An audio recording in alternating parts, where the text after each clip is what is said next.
Boa tarde a todos. Boa tarde, Cátia Navarro. Boa tarde, Muito Bruno. boa tarde para você que está em casa. Depois do Natal, Sem Censura, voltando para a telinha. Olha só que maravilha, gente. Isso, pessoal. E nós hoje vamos falar de quê, Bruno? 26 de dezembro? 26 de dezembro. Você sabe o que é dia 26 de dezembro, além do pós-Natal? É o dia da lembrança, gente. Hoje a gente vai lembrar de uma coisa muito boa, mas esse dia da lembrança também pode ser para lembrar de coisas não tão boas como a que a gente vai lembrar no programa de hoje. O Sem Censura vai hoje fazer uma homenagem a Tônia Carreiro. Grande Tônia Carreiro. Para celebrar os 70 anos de carreira que a atriz completaria, foi lançado o livro Amigos para Sempre. Esse é o nome de uma peça dedicada a 10 amigos que Tônia escreveu em parceria com o dramaturgo Luiz Arthur Nunes. Tereza Roque da Mota editou o livro e vai nos contar todas essas histórias. O ator e diretor Carlos Thierry é neto de Tônia Carreiro e escreveu o prefácio do livro. Ele vai falar sobre a vida da atriz e lembrar como era o convívio em família. O programa de hoje vai ser muito bom, eu tenho certeza que você em casa vai querer participar, então você está super convidado. Hashtag Sem Censura nas redes sociais, Twitter, a gente está ao vivo no Facebook, facebook.com/sem censura. Mas se você não tem rede social e quer participar do programa, mesmo assim, anota o número do nosso WhatsApp, 021 99903 5329. E se você tem lembranças com Tônia Carreiro, não é isso, Bruno? Manda pra gente. Isso, escreve pra cá obras que ela fez, personagens inesquecíveis. Vocês vão estar já participando do programa e registrando tudo isso que está acontecendo aqui. Vamos falar? Bora falar. Isso! Tereza, Carlos Thierry, boa tarde. Boa tarde. Muito bom ter vocês aqui para conversar, para conversar sobre uma dama, não é? Sobre uma diva do nosso teatro, da nossa dramaturgia brasileira. Carlos Thierry, eu imagino o que é para você, como neto, a emoção de estar aqui hoje, vendo essa obra aqui, que é esse livro pronto. É um prazer enorme estar aqui. É uma lembrança muito boa, como o Bruno recordou. E eu acho sempre bom quando a gente tem a oportunidade para falar da minha avó, mas principalmente por causa da pessoa que ela foi pública, né? Ela foi uma avó muito carinhosa, muito gostosa de conviver, mas assim, o traçado que ela teve no teatro, a história dela, né, é uma coisa que continua na gente hoje, né? Ela tem toda uma família envolvida com isso por causa desses primeiros passos aí que ela inventou, né? E não foram primeiros passos muito fáceis, a gente tem que falar sobre isso, afinal de contas, ela foi uma mulher à frente do seu tempo. A princípio, ela não estudou para fazer teatro, não é isso, Carlos? Eu queria até que você contasse um pouquinho da história da Tônia antes dela ingressar e ser atriz. Ela começou a fazer teatro aos 28 anos só, né? Depois de já ter se formado no Instituto de Educação, para ser professora, né, que era o caminho que tinha para as mulheres que queriam trabalhar na época, né? E só depois disso, depois de casada já com meu avô, pai do meu pai, ele foi para Paris e ela foi acompanhando ele fazer uma viagem como acompanhante dele, e ele era pintor, foi fazer um curso de pintura lá, e ela lá entrou num curso de teatro assim super despretensiosa, e ali que tudo começou. Aí quando ela voltou de lá, já era até mãe do meu pai nessa altura, e aí que ela foi fisgada pelo teatro e resolveu mudar tudo. E qual foi a reação dos pais dela? Ela, filha de general, a gente tem que dizer isso, não é? Como é que eles reagiram quando viram que a filha queria ser atriz? Olha, o pai dela, eu não o conheci, mas sei de histórias, né, contadas na família.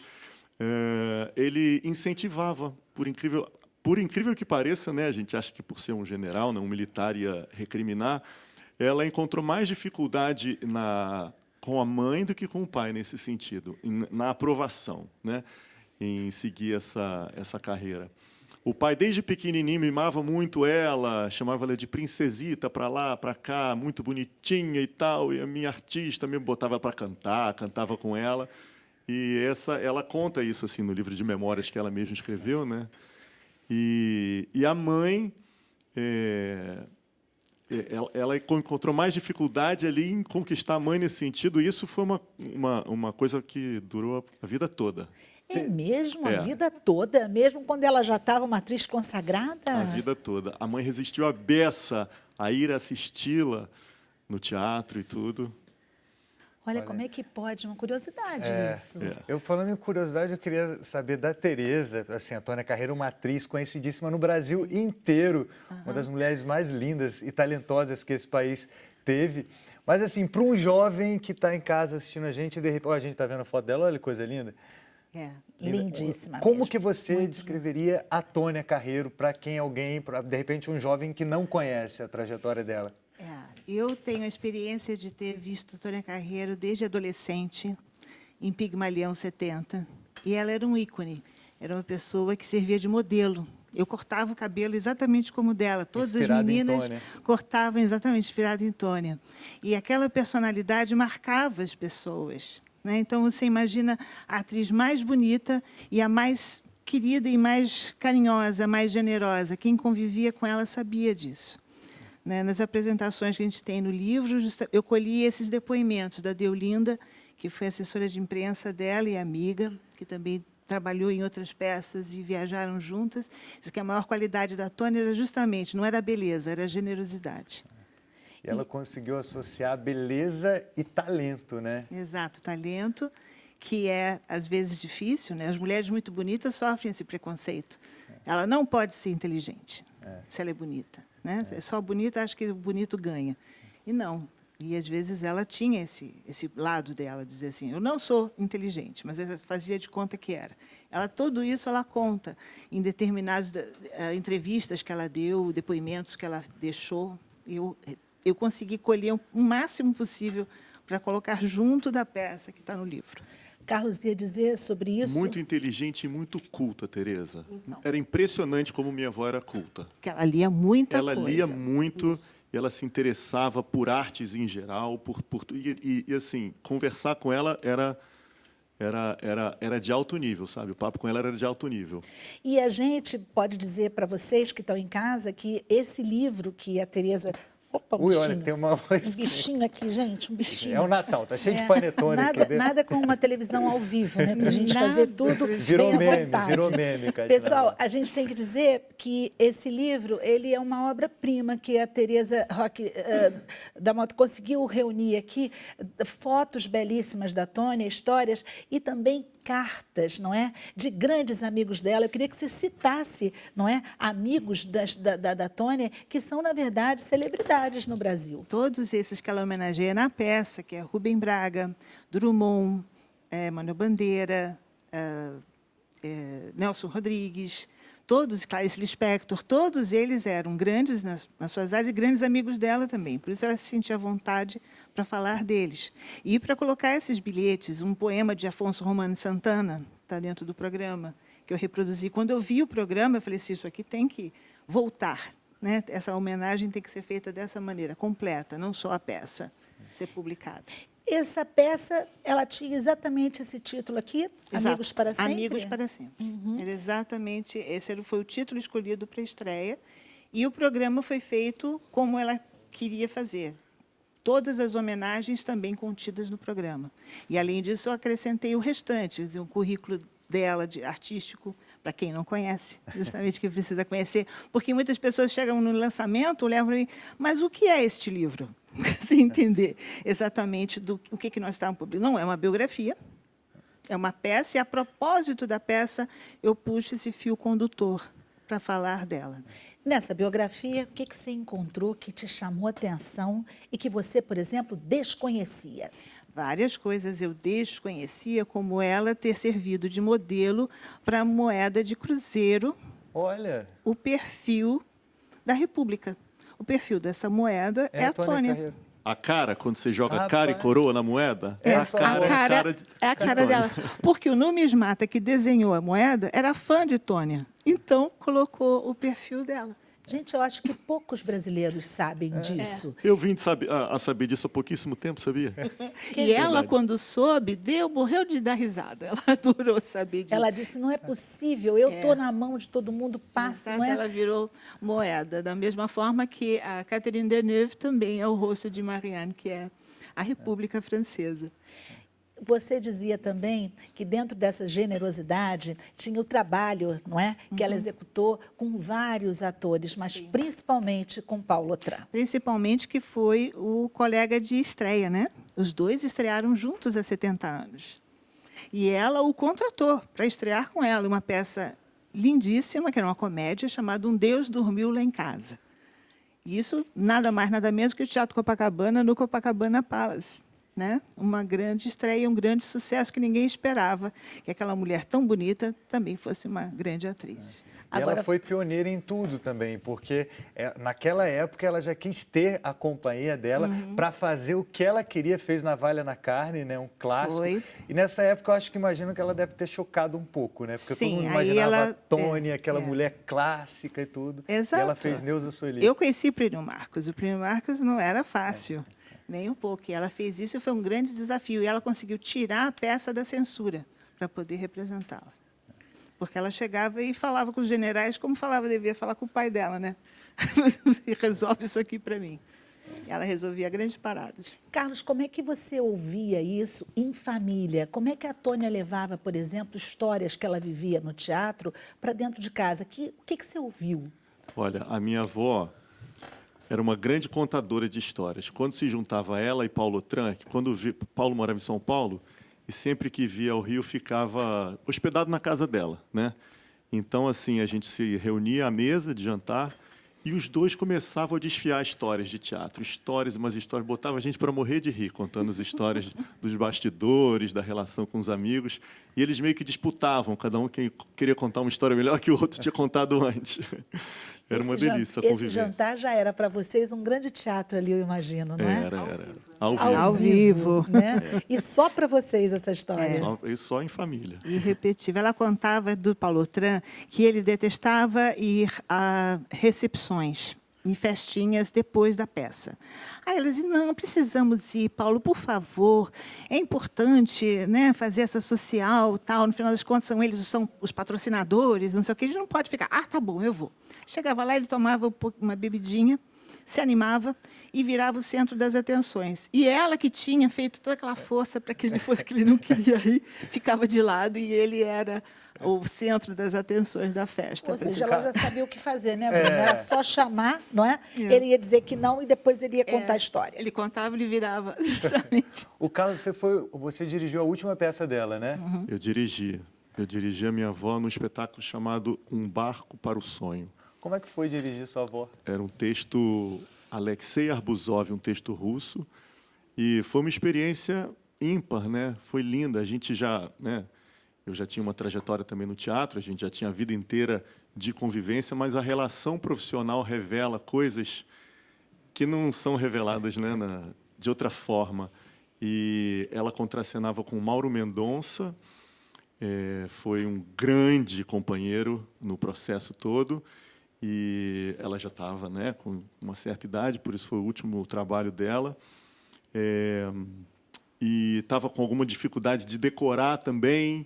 Foi uma peça que ela experimentou usar o ponto, brigou a beça com o ponto, queria hora fazer com, hora fazer sem, e acabou ficando com, mas num processo super dramático até se resolver, né, por usar ele, porque não saía de cena, era em cena o tempo todo os dois, eram só os dois. Era um espetáculo muito bonito, muito bonito. E Paulo morre durante a temporada desse espetáculo. E eu lembro que a gente estava em cartaz no Maison de France, e ela, não sei se no dia ou no dia seguinte à morte do Paulo, fez o espetáculo e saímos do teatro, eu estava lá nesse dia, direto para o hospital. Ela saiu do palco muito nervosa e falou assim, Carlinhos, hoje eu achei que não fosse conseguir chegar ao final do espetáculo. Pela primeira vez na vida eu tive medo do público. Ela já tinha colocado ela tinha hidrocefalia, então ela tinha colocado um mecanismo que é uma válvulazinha na cabeça que tira a pressão excessiva do cérebro, drenando aquele líquido para o sistema digestivo para sair, e com isso ela ganhou uma sobrevida de movimentação, né, do sistema motor todo, que ela além de ser à frente do tempo dela nisso, ela estava sempre muito antenada em tudo que tinha de tratamento, tudo. Ela tinha isso, ela foi atrás, ainda se sujeitou a essa cirurgia, né, de implantar uma válvula no cérebro, todo mundo morrendo de medo, menos ela, e ela ficou ótima. Ainda teve mais 7 anos de super qualidade de vida. E com a morte do Paulo, esse dia, ela teve uma arritmia cardíaca por uma questão emocional, foi para o hospital e teve que tomar um choquezinho para... É assim que restabelece, né, o ritmo do coração, com um pequeno choque elétrico. E isso veio a desregular a válvula. E aí Caramba. atrapalhou o processo todo, que estava indo super bem. Aí tivemos que cancelar por uma semana a temporada do espetáculo. Ela ficou desesperada. Não, tem que voltar para o palco, tem que voltar para o palco, tem que voltar para o palco. A gente, todo mundo preocupado com a saúde dela, com a condição dela, e ela preocupada com o público dela. Ela tinha que voltar para o palco. O espetáculo era a história de uma moça que se apaixonava por um médico numa casa de repouso. E então eu pensei um pouquinho como é que a gente vai resolver isso. Ela estava com uma labirintite, ela estava meio tonta, mas já queria voltar para o palco de qualquer maneira. Então eu tive a ideia, a gente pegou o contra-regra dela, transformou ele num personagem que entrava mudo e saía calado, levando ela, conduzindo ela pela mão, como se a personagem tivesse labirintite. E a gente acrescentou isso à história e assim foi pelo resto da temporada. Né? E ela assumia isso e falava, essa labirintite que não me deixa quieta, que saco. Muito obrigado, me dá a mão aqui, me deixa sentadinha ali. E tal. Ia resolvendo, até começar a cena com o Mauro, e o contra-regra voltava para a coxia. Isso é uma grande atriz, não é isso? É o que a gente fala aqui, quer dizer, é uma grande personalidade e alguém que entende, não é? Que é preciso continuar. Não é? Que está no palco, então é preciso fazer o seu trabalho e que respeita o público. Nós do Sem Censura também respeitamos muito vocês e daqui a pouco a gente volta para continuar com todas essas lembranças aqui, tanto com o Carlos Thierry quanto também com a Tereza Roque. Até já!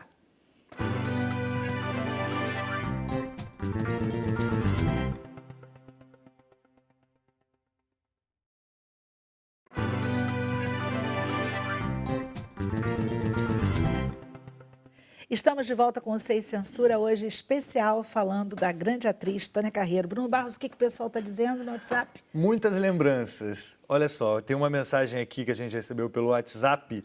Diva Tônia Carreiro, excelente homenagem aqui a Clécia Macedo, Mogi das Cruzes, São Paulo. Valeu, Clécia. Era uma diva mesmo, né? Tem gente falando da personagem que ela fez numa novela chamada Uma Rosa com Amor. Roberta Vemonte diz que foi inesquecível. Tem gente aqui que está arrepiado. Cleia Baiana, um beijo, bairro da Glória aqui no Rio. Tem uma pergunta, Carlos, do Gabriel Menezes. Ele quer saber se a sua avó tinha alguma frase que marcou assim, a sua vida. Você lembra de alguma coisa? Lembro sim.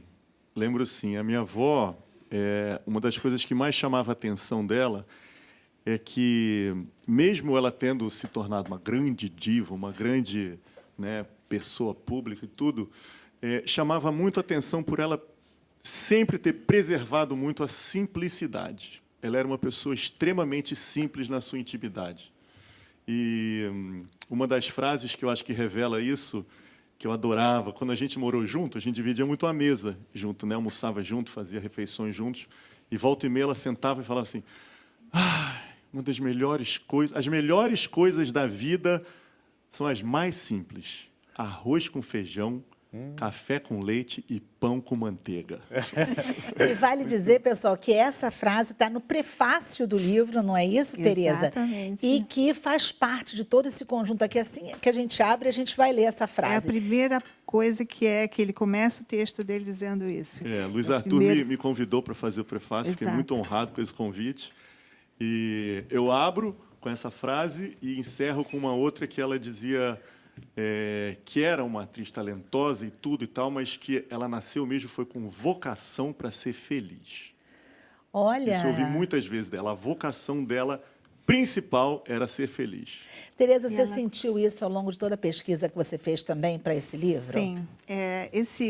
Essa peça que eu peguei para publicar justamente foi criada junto com o Luiz Arthur Nunes. Ela convidou o Luiz Arthur para criar esse texto. Então, ele gravava os depoimentos dela, depois ele transcrevia isso para ela poder ter um texto para decorar, porque ela não podia chegar no palco e improvisar. Ela tinha que ter um texto para se basear. Ela podia até inventar alguma coisa no meio, mas tinha um texto que era uma atriz da velha guarda, ou seja, ela precisava de um texto, não dava para improvisar. E isso ela fez junto com ele. Isso é importante dizer, que a colaboração do Luiz Arthur não foi só dirigi-la, foi montar esse texto e trazer o texto do Nelson Rodrigues para o livro, porque ela nunca fez Nelson Rodrigues. E esse era um dos ressentimentos que ela tinha, mesmo sendo grande amiga dele. E tem alguma outra também curiosidade em relação ao Tem. Guilherme de Almeida? Exatamente essa curiosidade não conseguiu entrar a tempo no livro, porque chegou mais tarde, o livro já estava pronto. E eu descobri que Guilherme de Almeida fez o roteiro, né, os textos, de Tico Tico no Fubá, que é uma peça de um filme de 1952 que ela faz, que é icônico também, um dos primeiros filmes dela, em que ela já estava ganhando a fama de ser Tônia Carreiro. Né?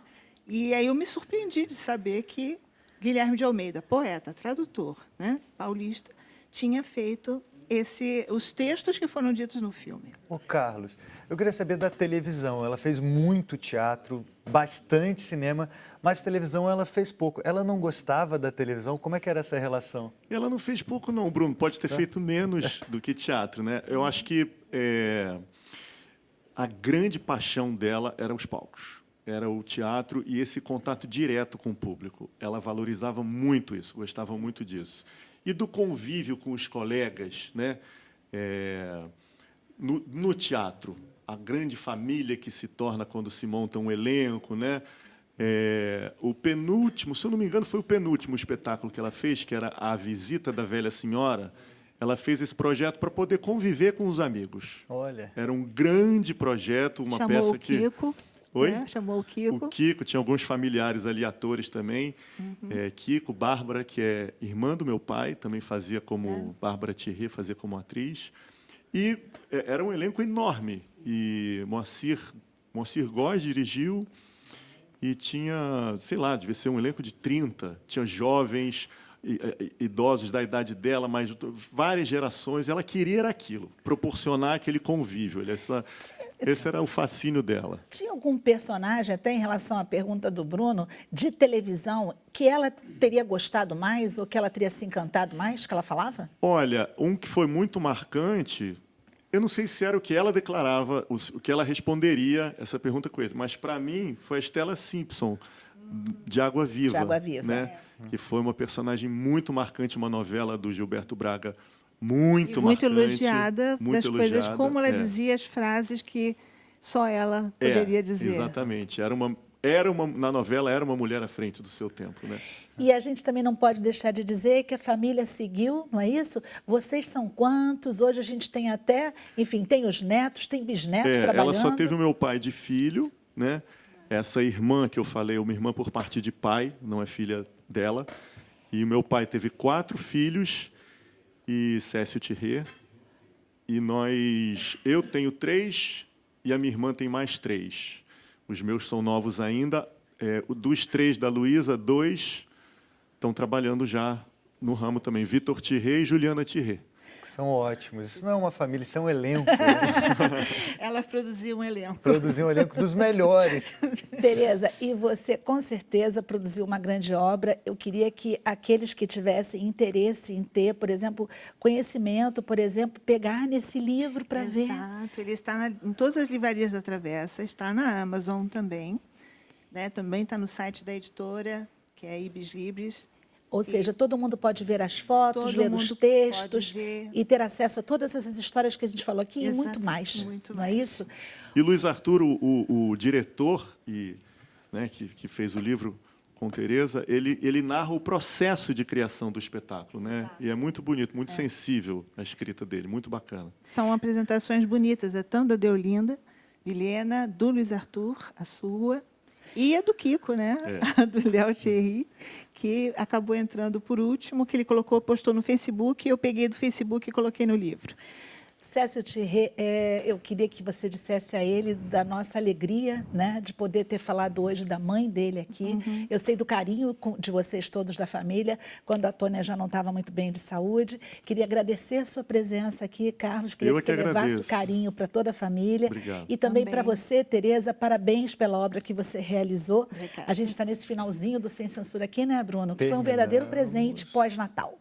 Amanhã a gente volta, a gente vai falar de autoconhecimento, amanhã é muito importante, mas hoje a gente termina aqui na TV, na internet também. Tchau.